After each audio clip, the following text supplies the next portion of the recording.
Novus, the new voice. Vox Novus, the new dimension. Vox Novus, thought and movement leaders who will share from their experience and offer tools to help us navigate our rapidly changing world.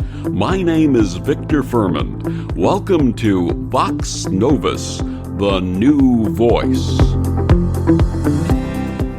An astounding new claim about Jesus was first made in 1955, that he had commissioned 12 female apostles.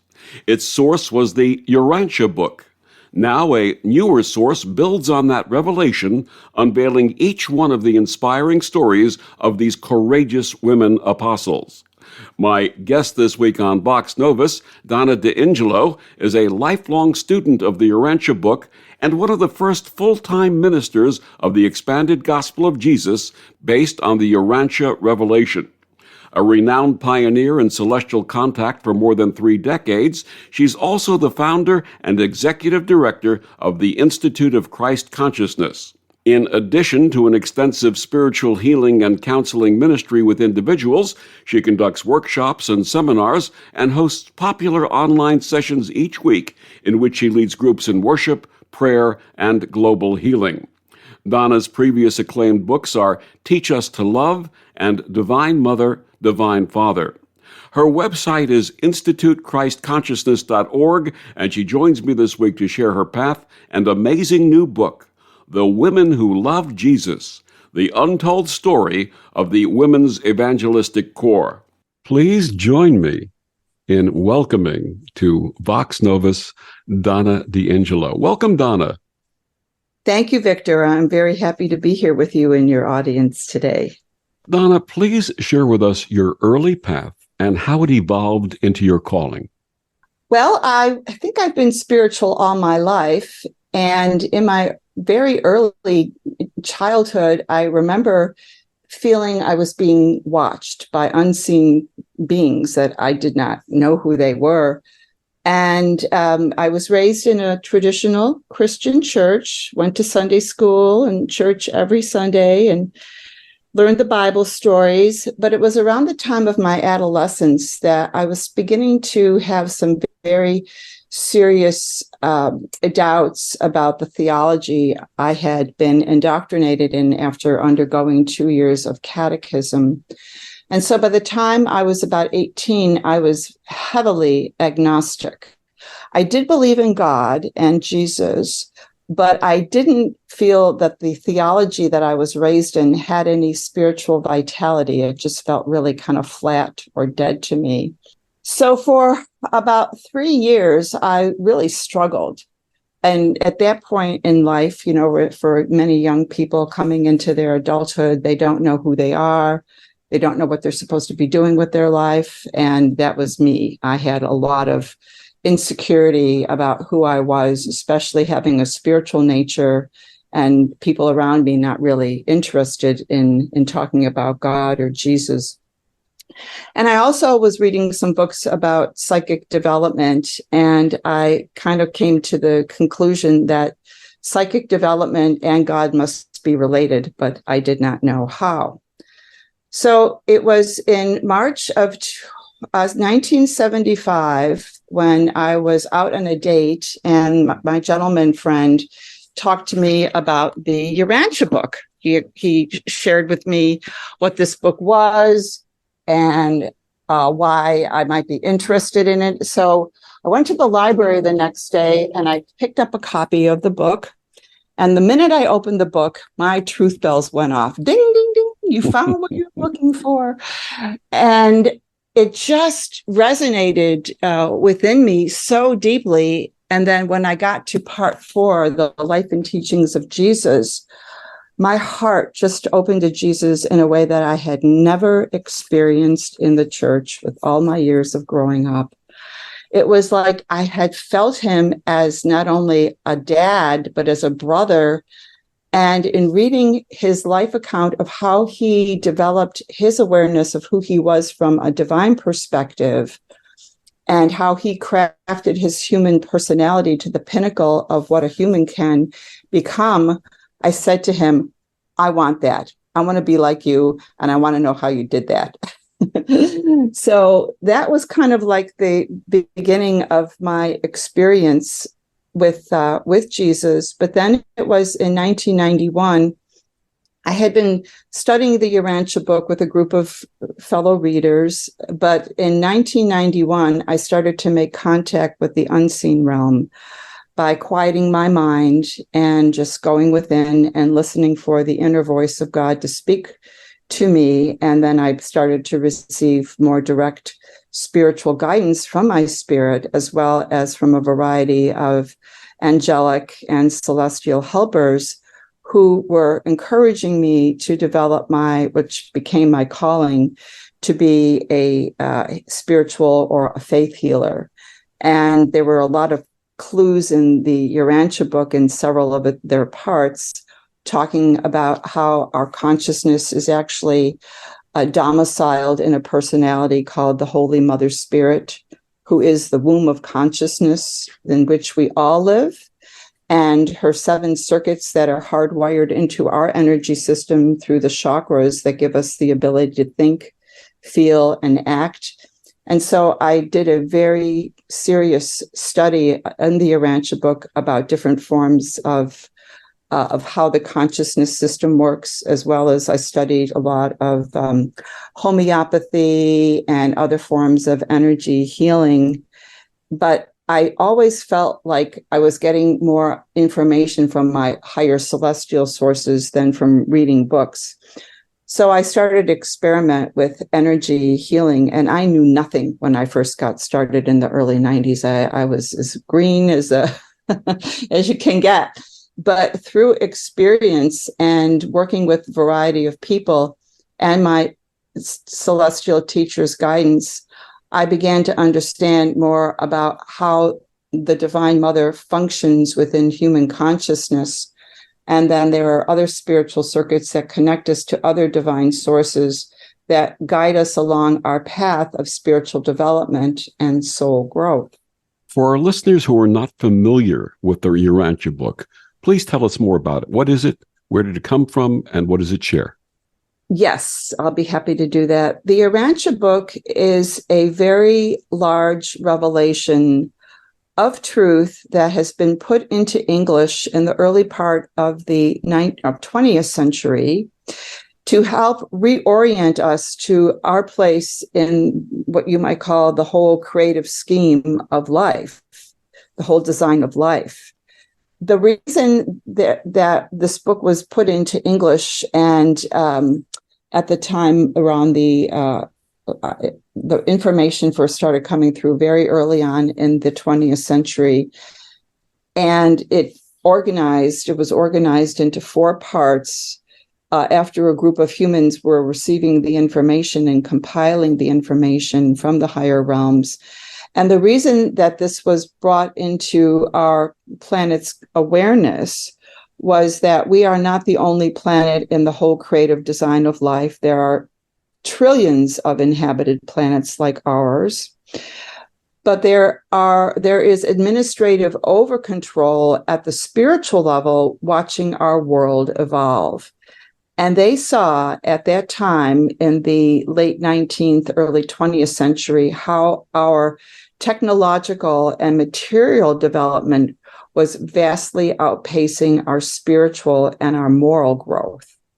So this book was brought in as a kind of like a reorientation of who we are, our place, our purpose in the whole creative design of life, and who we are in relationship to our Creator. It is broken down into 4 parts.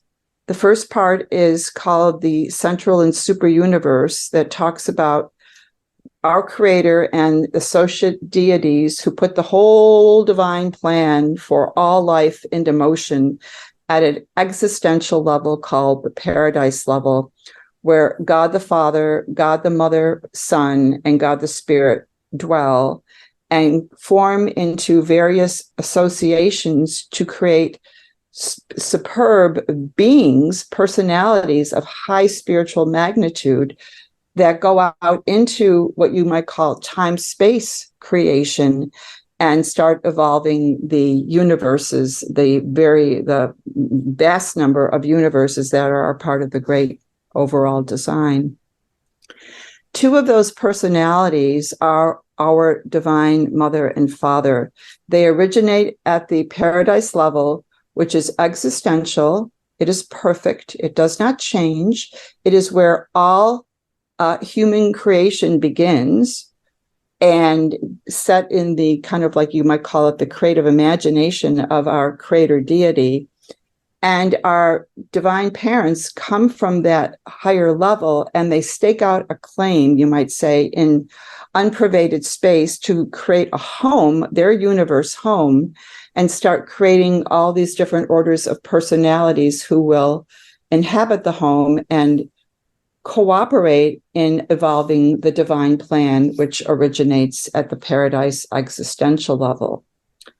So these two personalities are our divine mom and dad.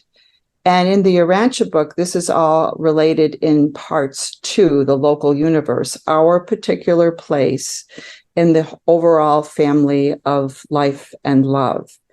And these two creator beings are the divine representation of perfect masculine and feminine energies and characteristics. And we as humans can actually imprint upon them. And in part two, there's a whole beautiful account, several beautiful accounts. One talks about our ascension career, where we go, how we evolve after we leave this physical body, how a planet develops into a higher civilization from a very raw, primitive life form, including primitive indigenous humans. And it also explains about the various administrative levels of the spiritual organization of reality, which has a direct impact on our physical material world and our human lives. Part 3 goes into the history of our planet. And we are told in the Urantia papers that our planet is actually called Urantia, and that is its name in what you might call the cosmic registry of life. So part 3 goes into a whole wide variety of information, beginning with how the planet was formed, where the planet came from, the impartation of life by the Holy Mother Spirit, the Divine Mother, who actually implants the spark of life into primitive organisms. And there is information encoding in that starts the whole evolutionary process. It also goes into the reason why our planet is so distorted, going back into our ancient past. That is also tied to an account in part 2 called the Lucifer Rebellion, and how our planet deviated from evolving according to the divine plans that were given to us to evolve according to our divine parents. This is a very complex event that happened, and we are in the phases of outworking this deviation of the divine plan for our world to get back on track. And then also in part 3, it talks about who Adam and Eve were, which their account greatly differs from the biblical account. When I read the story of the planetary rebellion and what happened with Adam and Eve, I concluded this had to be true. It made much more sense than the biblical stories that I had been reading since my childhood. And then there goes into the relationship that we have with our creator parent of all through the indwelling spirit that acts as a thought adjuster in our higher levels of consciousness to tweak our thinking so that we become more responsive to how our creator would want us to think and feel and act. And there are other things in part 3 that talk about the various levels of reality. This book is very, very expansive, and it's not, I'm not going to sugarcoat it. It's not an easy read, but when you read it, it's like your mind just expands with these big concepts. that help us reorient ourselves into who we are as members of this beautiful universal family. And then part 4 concludes with the life and teachings of Jesus, going back into his early childhood and all of the missing years that are not accounted for in the Bible are related in this beautiful story. And then the expansion of his personal ministry that he conducted during his travels throughout the Roman Empire, and then a much more expansive revelation of his teachings during his public ministry. And so this book is extremely comprehensive in presenting this broader picture and giving us a better sense of who we are as children of this beautiful creation and how we can participate in that and growing our human spiritual potential and become what you might call upstanding cosmic citizens. I think we need to do a lot of that upstanding based on the way the world is right now. So thank you for sharing that. Before we discuss your latest book, The Women Who Loved Jesus, let's talk about your earlier books, starting with your first, Teach Us to Love, Finding Unconditional Love Through Communion with God. What inspired that work, and what do you share with readers? That book was inspired by the information that a number of us in the Urantia community started listening to the celestial teachers who were here to help us outwork the effects of the planetary rebellion.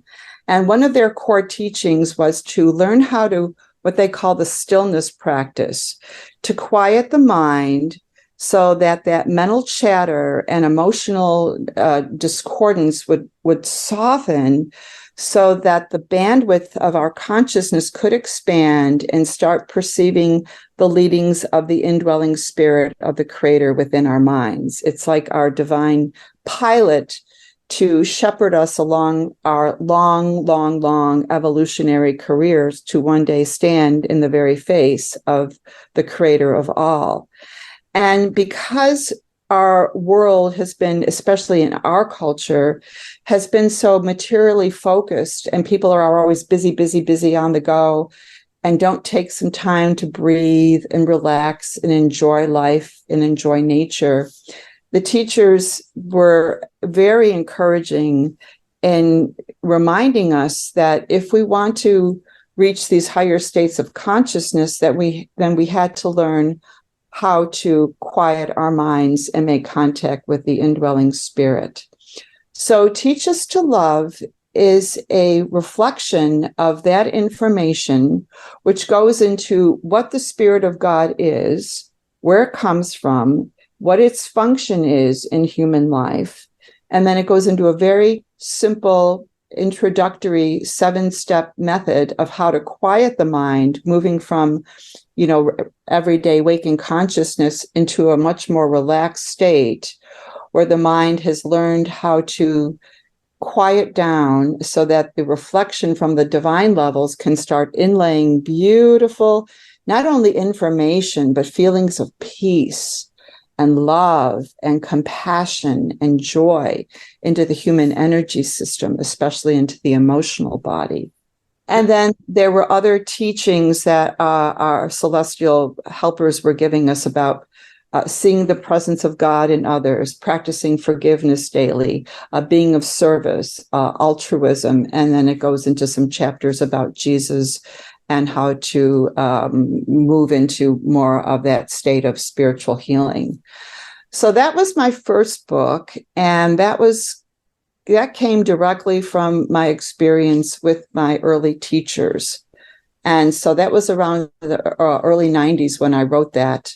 And now it's been, about 30 years, and it still is a very relevant book for our time to help people learn this very simple meditative practice about how to quiet the mind so that the higher divine, beautiful voice can be perceived within human consciousness. And in 2016, you published Divine Mother, Divine Father, Messages on Inspired Living from Our Heavenly Parents. What were some of the messages that you shared? Well, this evolved over a course of several years where I began to get more direct contact with our spirit parents, the two parents who are our universe, mom and dad. They're commonly known as Jesus and the Holy Spirit in certain religious quarters. And what they wanted to do was to introduce the fact that we have loving divine parents who know us better than our human parents know us, who actually know us better than we know ourselves, and to develop an intimate relationship with them so that they can heal our past trauma and set us up on that path of inner confidence and validation of our right to be and become who we are as sons and daughters of the Creator, and to cooperate with the divine plans within us. So there are many messages, first of all, of introduction to help us orient ourselves to who they are. Our Divine Mother is the womb of consciousness in which we live. She is what we call the mind. She gives us those circuits in which we are able to experience life. And then the Divine Father is the spiritual personality who kind of like in our inner core validates us for the right to be. And this has very important implications because we're living on a planet where many of us in many cultures are just directed to being producers for an economic system. And we don't really know who we are from a higher spiritual or divine perspective. And this was to encourage people to open up to coming to, let's say, mom and dad, and just saying, hey, I'm down here, I'm a little human, I need help. What do I do with my life? And because they know us and they love us, they are providing very beautiful messages of encouragement and perspective of who we are in the great cosmic scheme of all life, to help us grow in our soul potential, our human creative potential that grows our souls. And our soul is a vehicle that keeps ascending through the various dimensional levels of all life until we are actually considered to be fully spiritual beings. So the messages are about how they interact in our lives. It's like their hands come in and kind of like reorient our consciousness. They see our past trauma. They know what causes it, even though we may have these blind spots within our own consciousness and are highly fear-based. They get into those little nitty-gritty places of our psyche, and they start just helping us see ourselves from their perspective so we can let go of all of the trauma from the past that holds us back from developing our true spiritual and creative potential. Amen. My guest is DonnaDIngillo. We're going to be talking about her new book, The Women Who Love Jesus, The Untold Story of the Women's Evangelistic Corps. Donna, please share with our listeners where they can get your books and find out more about you and your wisdom work. Thank you, Victor. My books are all available on Amazon, and you just have to plug in the name of the book and you'll see the information come up. My website is the Institute of Christ Consciousness. The URL is institutechristconsciousness.org. Again, institutechristconsciousness.org. I've written extensively about the nature of spiritual growth and various spiritual techniques that we can develop to support us. That's under the heading Living Christ Consciousness, and there's a wide variety of information up there under the various pages. And there is also a page with my videos and podcasts that I've done over the years, because currently I'm working with some very high-level spiritual personalities who are actually helping us move out of the mindset coming from the deviation of our divine purpose and plan that happened during the planetary rebellion 250,000 years ago. And this is an open meditative call we do on the second and fourth Sundays of the month at 12 p.m. Eastern.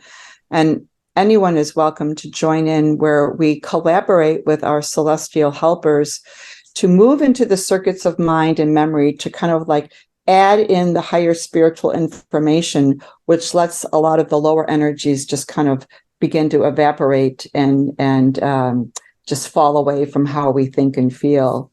So we have a variety of information up there, and one of the pages is our healing services, and it describes the healing work that I do with individuals. So there's a wide variety of information on there, and you can simply reach me by emailing me at donna@institutechristconsciousness.org. And we'll be back with more of Donna after these words on the Om Times Radio Network. The cutting edge of conscious radio, Om Times Radio, IOM FM. Om Times Magazine is one of the leading online content providers of positivity, wellness, and personal empowerment. A philanthropic organization, their net proceeds are funneled to support worldwide charity initiatives via Humanity Healing International. Through their commitment to creating community and providing conscious content, they aspire to uplift humanity on a global scale. Om Times, co-creating a more conscious lifestyle. Back on Vox Novus, my guest this week is DonnaDIngillo. Her new book, The Women Who Loved Jesus, The Untold Story of the Women's Evangelistic Corps. Donna, what inspired that book? Well, it came out of left field. kind of. My first encounter with these beautiful women apostles at Jesus' commission was from reading in part 4, The Life and Teachings of Jesus in the Urantia Book, where the authors talk about Jesus actually commissioning 12 women to be his female apostles of equal status as his male apostles. This was a revolutionary undertaking that he did to set the record straight that women are equal in the eyes of our Creator. Women at that time, especially in many of the traditions of those cultures, were relegated to positions of second-class citizens, or even worse, regarded as chattel, property of men. So this was very, very disconcerting to Jesus. He loved his mother, and he didn't understand why women had to be sequestered in temple away from the men. He did not like the inequality, and his tender heart was so attuned to our Divine Mother that he decided to commission these 12 beautiful women to be his female apostles. So when I read that for the first time, this was way back in the 70s, my heart was elated when I read what he did, because, of course, coming from a very traditional Christian religion, there was a heavy emphasis on the patriarchy. So he set the record straight for all time. And even his apostles were they were pretty annoyed with him. They didn't know what to make of it. But he had a lot of challenges to get them to change their thinking, which they could never really cotton to. You know, they kind of went along with it in theory, but not necessarily in principle. So fast forward to 1999, I had moved to a different state, and I was meeting with a couple of women friends who had a same interest in healing as I did. And as we were talking about our interest in healing and wanting to help people heal at different levels, my internal mental screen opened up, and I saw 12 women before me in my mind's eye, clothed in these luminous ancient garb with these beautiful pastel colors, just full of light. And I told my friends what I was seeing, and I said, can't believe what I'm seeing. I'm seeing these women. And I kind of got a sense that these were the 12 women. And then all of a sudden, Jesus appeared behind them, huge. And he was in this white light field, resplendent with glory and majesty. And in between his hands, the 12 women were all lined up between them. And they were shining down their love and their encouragement to us. And I told my friends what I was seeing. And then they began to feel the energy that was just radiating down on us. And so we just kind of gathered in a little circle and hugged each other, and our tears are running down our face because we're just feeling all this spiritual energy. Was fabulous. So they were encouraging us to start a women's corps of healers, which we never could really get off the ground. One of the women passed away a few short years later. My other friend was in a different kind of a healing modality. So I didn't hear from them until 2010, when I again changed locations to where I am now living in Delray Beach, Florida. And they came back during one of the healing sessions I was conducting, and then they said, "Hello, we're back. We want to talk with you." So later that evening, I had a conversation with them in my meditation space. And basically what they said was, "We want you to start a corps again of healers." And they started to give me information about who they were in relationship to the male apostles. They told me that they got Jesus in a way that the male apostles never did. They vibed with Jesus at a different soul level because Jesus was so full of divine love and the presence of the Holy Spirit.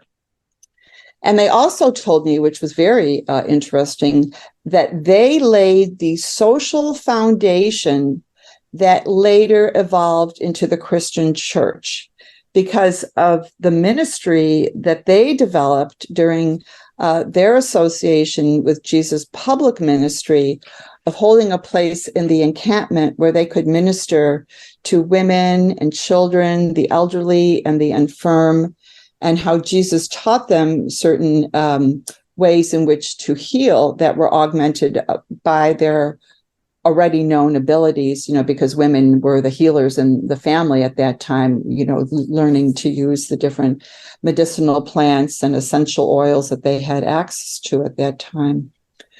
So for a number of years, from 2010 to 2017, I had formed a following with my first ministry. And there were several ladies and one gentleman who joined me. And we worked together for twice a month for 7 years. And we did all different kinds of healing, focusing on individuals or groups. And they told us a lot about how to hold the space for energetic healing. So it was toward the end of 2017, I felt like what they had wanted to teach us had reached a certain level, but there was something else that wanted to come forth, but it wasn't time. So it was about a year later that I felt their come back to me was December of 2018, and they said, "We want you to write our story. We want to share our stories with you." That it was time for their that of how Christianity developed came back to life, because it wasn't really fleshed out in the Urantia book at that point where they were introduced. So I sat with it for a few months because, that was a pretty big responsibility, and I didn't want to, make any mistakes, in receiving and channeling their messages. So I asked a friend to hold space for me, someone who was I had known, and she was always very helpful in holding space for me to bring messages through. And so we just started to collaborate for a year over. We met a couple times a week, and piecemeal, their messages came through. I could only record maybe say 10, 15 minutes at a time. So they took their time with me and shared their stories. But what was more important with that is they calibrated me to feel who they were from a personality standpoint. So I could feel who these women were. I could feel their love from Jesus, of Jesus and his love from them. And believe me, it was a very emotional experience, since I'm sitting there recording these words and the tears are just flowing down. My heart is going boom, boom, boom. It's just expanding, and it's just incredible, loving experience. But I could feel them. Some were very feisty and very strong and animated, and others were very gentle and very, not hesitant, but just very unassuming. And it was just fascinating to hear their stories about how Jesus changed their lives, how Jesus spoke directly into their souls and evoked a response in them that made them feel that they knew who they were at a deep core level. And this is one of the most important messages of the book, is that everyone at their core level has a right to be loved and validated for who they are, and to develop the potential that has been seeded in each individual by the Creator with a divine life plan to reach those pinnacles of perfection that Jesus developed in his human life.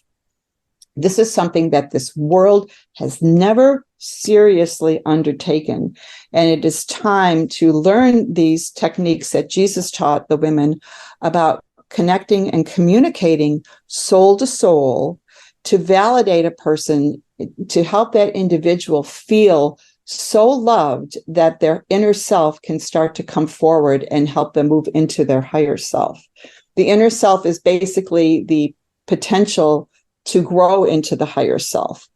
So this was a very, very important message that they brought through. It wasn't so much about the material facts of their lives. It was about their spiritual experience with Jesus and in ministry to the people that were coming into the encampment that were curious about Jesus. And each of these women's stories begin with a magnificent portrait of them. Who is the artist, and how are these images inspired? The artist was a gentleman by the name of Gary Tongi up in Canada, and they were inspired through artificial intelligence based on the imagery that I was getting in my mind's eye of the women. They didn't really give me a picture or snapshot of them. It was more of an impression of who they were, and they were at all different age ranges, from very young women, maybe in their late teens, to their early 40s and 50s. So there was a wide variety of age, a wide variety of experience, a wide variety of background, because not all of the women were Jewish. One was Kelta was the daughter of a Roman centurion, and she left the domicile of her father and her tradition to embark upon a path that was totally dedicated to Jesus and the healing of the people that were brought into the encampment. There was another woman, Asanta, who was the daughter of a physician, and her father had taught her a lot about the healing herbs and qualities of the medicinal plants and essential oils, and she left her family to embark on a healing career with the Jesus and the 12 women. So it was a beautiful array of diversity that these 12 women were kind of like handpicked by Jesus because their love and devotion to him. I do want to make one other point that was really important that came through in the women's stories. It was how Jesus informed women of their divine dignity as daughters of God, insofar as they had a special relationship with the Divine Mother, who is the womb of consciousness, and women being the womb of life. We have a what you might call a higher degree of intimacy with our Divine Mother, who gives women the right to be who they are. And when he taught them about the Holy Mother Spirit, this really elevated them into their status as daughters of God and gave them more of that spiritual vitality they needed to leave their traditions and embark upon this beautiful journey as apostles and evangelists of Jesus' gospel. Let's share a little more with our listeners about each of the stories of these 12 inspiring women and how their lives were touched and changed by the presence and teachings of Jesus. Let's begin with Agamon. Agamon was a little bit older, and she was very well off, and she was a widow who had kind of completed her objectives of marital relationships and child rearing. And so it was like second iteration of her life where she had an experience with Jesus, as all of them did in various ways, hearing him preach or speak in public, preaching in the synagogue or temple and speaking in public. So she struck out on her path. Kelta was the daughter of a Roman centurion, and she was the one who left her Roman tradition to embark upon Jesus. And she must have inherited some of her father's warrior spirit, because she came through really strong. She was the first individual story I received. And I remember one day she was kind of like chomping at the bit to talk to me, because all I kept hearing in my mind was Kelta, Kelta, Kelta, Kelta. So it's just been so delightful to get their experiences. And it must have been a challenge for her to abandon that lifestyle and follow Jesus. It was. I mean, all of these women went through a period of deep soul searching to leave their traditions and to make that a final decision to leave Jesus. But see, that was his power. He was such a spiritual magnet of love and grace and compassion that when he radiated that spiritual magnetism into an individual, if there was receptivity for truth, man, it was like a supercharged electrical current. Some of the women talked about how it was like, I don't remember exactly which one said that, it was like words were like arrows that shot from his mouth and pierced her heart. Mm-hmm. Other women just talked about, the incredible experience of being touched so deeply that it evoked something in them that they didn't even know was there. You shared the story of Elizabeth, who made the journey from materialistic wealth to spiritual wealth. Please tell us a little about Elizabeth. Well, Elizabeth was raised in what you might call at that time very a luxurious environment. Her father was wealthy. He showered her with material gifts as a show of his life. But then when she started hearing about Jesus and she was in his presence, she had a profound experience that kind of took her into a 180-degree spin to recognize that there was something missing in her life, because the love of Jesus was of what you might call of a higher or more profound nature than what she was experiencing from her human father. So this was enough of a catalyst for her to strike out on her own. And her account is very touching because she speaks about how the attachment to affluence is actually a spirit toxin, and it does interfere with a person's true soul development. And she really made a very important point about that there was a spiritual poverty in her that wasn't fulfilled until she met Jesus. And Joanna was married to a steward of Herod. How did she become a follower of Jesus? Well, she heard about him through the grapevine, and when she went to listen to him in the temple. And her story was kind of very interesting because she had this background of being very close to the halls of Jewish power and Roman power at that time. So she kind of struck out on her own with great courage and faith. And she procured supplies from the palace that went into the material support of the women's ministry, procuring a different healing medicines and supplies that were necessary, like, for example, bandages and other things to help people who were in the encampment that were receiving healing. So here again, another example of incredible courage and faith that was catalyzed by Jesus, because I felt his presence in me, but I can only imagine what it must have been like to be around his physical presence and the love and the peace and the devotion to doing God's will that was just emanating from every pore of his being, that they were just like, he was like a tuning fork and just vibing with them and just drawing them into their true power and potential as women. My guest is DonnaDIngillo. Her book is called The Women Who Love Jesus. We'll be back with more after these words on the Om Times Radio Network. Humanity Healing International is a small nonprofit with a big dream. Since 2007, HHI has been working tirelessly to bring help to communities with little or no hope. Our projects are not broad mandates, nor are they overnight solutions, but they bring the reassurance that no one is alone and that someone cares. To learn more, please visit humanityhealing.org. Humanity Healing is where your heart is. Hello, I'm Sandy Sedgbeer, host of Om Times Magazine's flagship radio show, What is Going Om. My passion is sifting through information, research, and innovations from New Thought teachers, speakers, and researchers, pushing back the boundaries of what we know about life, energy, metaphysics, and the universe.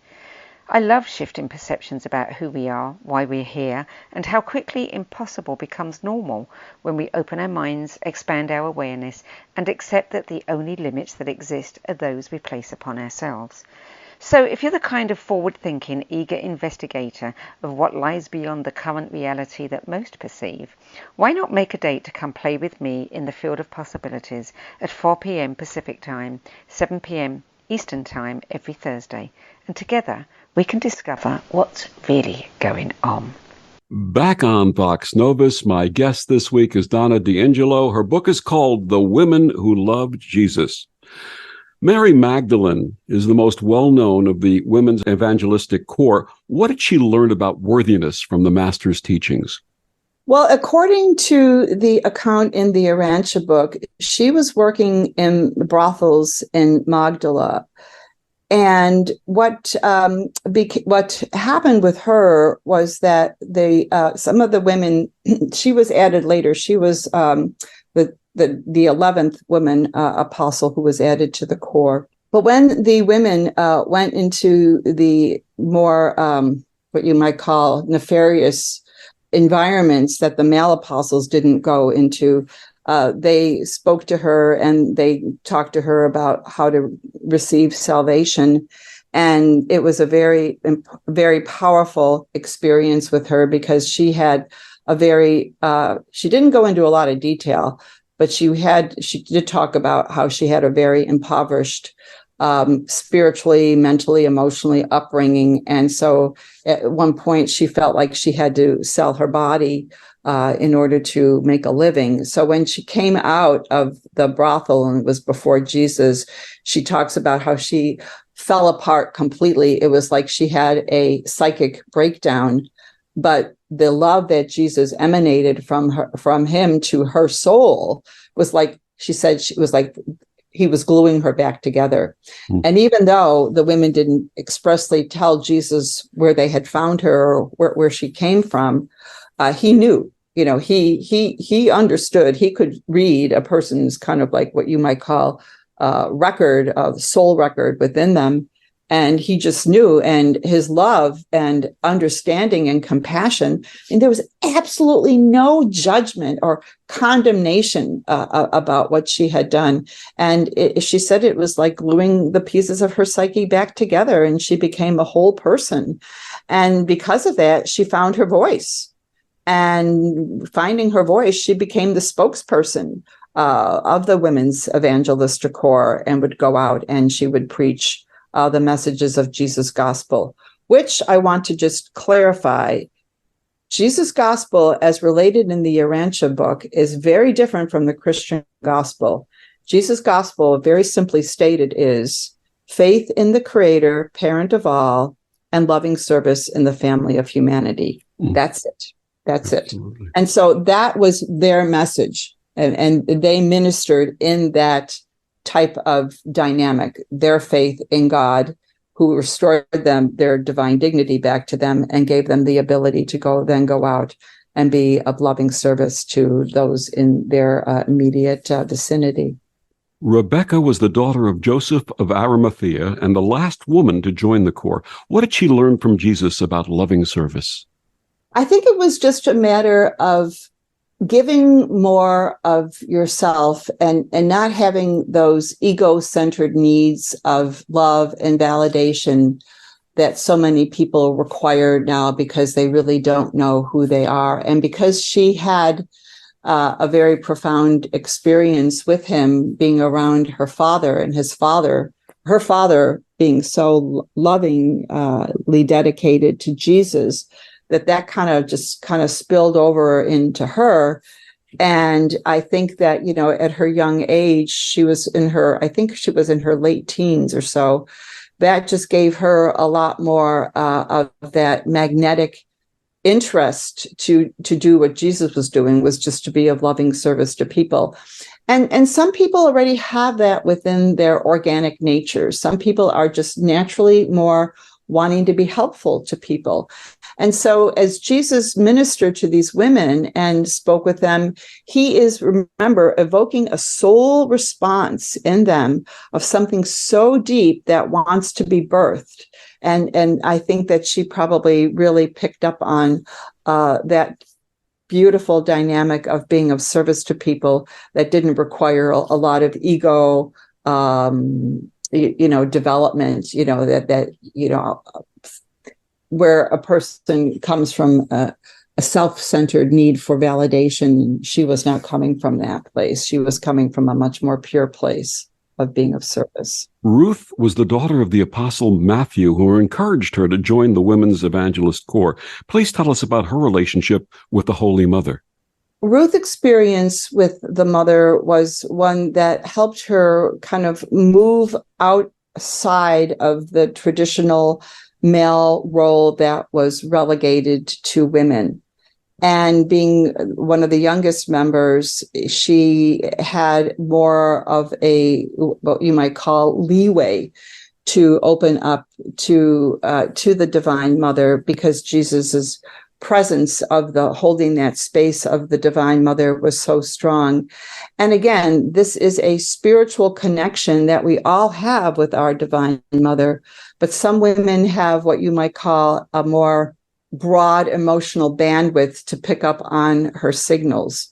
So the interesting thing about reading this book is when people read the stories, they can actually even ask each woman to come to them and just kind of let them feel who that woman was at a very kind of like a core characteristic level. And that is one of the things that was so interesting about bringing the stories through, was to feel who they were and the courage and the devotion they had to Jesus, and as they developed their relationship with the Holy Mother Spirit. So they all had their relationship with Jesus and the Mother Spirit. It's just that it was unique to each one of them, and the ways it was motivating them to find their own inner gifts and then bring that out and to be of service to others. This may be a self-answering question, but why is this message, their messages, so important today?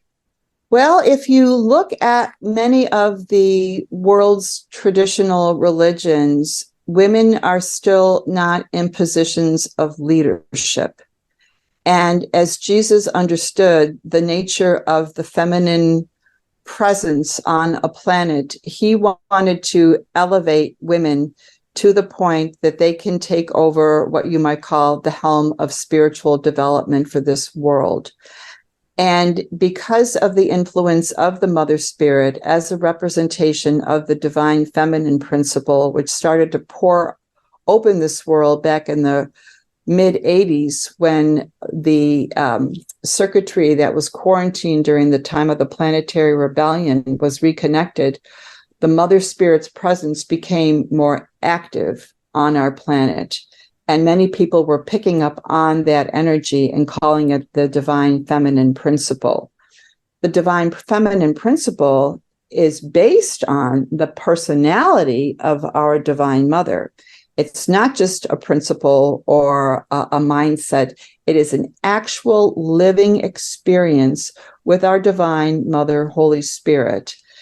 And it is time now to set the record straight about women being regarded as second-class citizens or not involved in spiritual leadership, to take our rightful place now that this presence of the Divine Mother has just poured forth upon this planet and awakened this feminine principle and creative partnership that we have with our Divine Mother. And it's not just happening for women, it's happening for men too, but it's easier for women to tap into the Holy Mother Spirit. And so because of that, after I wrote their book and got it out, they encouraged me to start a women's corps at the Institute of Christ Consciousness to replicate their model of connecting to the Holy Mother Spirit and learning how to communicate at that soul-to-soul communication that Jesus taught.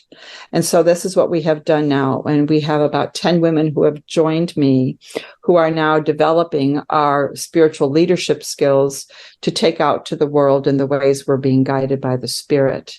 And I'm hopeful that I'll be able to start a men's group based on the women's stories as well in the very near future. Her book is entitled The Women Who Love Jesus. DonnaDIngillo, please tell our listeners one more time where they can get your books and find out more about you and this wonderful work. Thank you. The books are all available on Amazon. Just plug in the name of the title and the page will come up.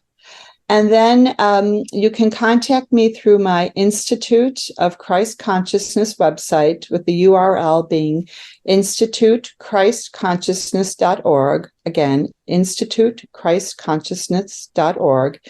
And my email address there is simply Donna@institutechristconsciousness.org. Donna, thank you so much for joining us and sharing this wonderful wisdom so desperately needed in our world today. Thank you so much for this opportunity, Victor. And I wish all of your listening audience many blessings of peace and love and joy. And may you grow in godliness and beauty and grace. Thank you. And thank you for joining us on Vox Novus. I'm Victor, the Voice Furman. Have a wonderful week.